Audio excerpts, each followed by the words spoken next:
नमस्कार प्रणाम। हमें राघवेंद्र स्वागत बा आप सबके इन खबर के भोजपुरी चैनल पे।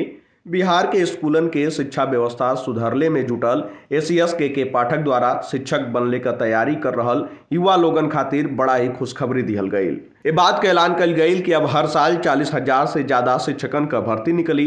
यही कारण से जौन छात्र तैयारी कर रहल बाना वो लोग मेहनत से पढ़ाई करे। साथ ही बीपीएससी से निवेदन कल गईल कि सरकारी स्कूलन में शिक्षक के नियुक्ति का हर साल वार्षिक कैलेंडर जारी कर दिया जाओ। के पाठक द्वारा ये बयान मोतिहारी के डायक में निरीक्षण के दौरान कहल गई। के पाठक द्वारा बतावल गई कि हर साल करीब 50 से 60,000 शिक्षकन का भर्ती तय बाटे। काहे कि हर साल टीचर रिटायर हुई हैं। यही के चलते बिहार लोक सेवा आयोग से शिक्षक नियुक्ति के भी वार्षिक कैलेंडर में शामिल कैले का आग्रह कल गई।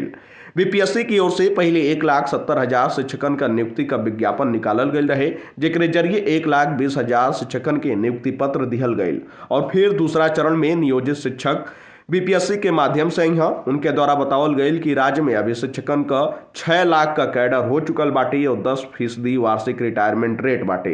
मोतिहारी पहुंचल के पाठक डाइट सेंटर के निरीक्षण के दौरान काफी खुश नजर आईना और नियोजित शिक्षकन से संवाद के दौरान कहना कि उन लोगन के घबराइले के जरूरत नहीं थे। अगले साल अगस्त महीना में भी 40,000 शिक्षकन का बहाली हुई। आपको बता दें कि शिक्षक ट्रेनिंग ले रहल युवाओं की ओर से जल्द ही परीक्षा लेने का मांग कल जा रहा बाटे। उनके द्वारा भी परीक्षा में शामिल होने का अनुमति दिहल जाई। यही कारण से अभी रोज समय पर स्कूल अइले का आदत डाल लिहल जाओ और जल्द ही अवसर मिले वाला बाटे।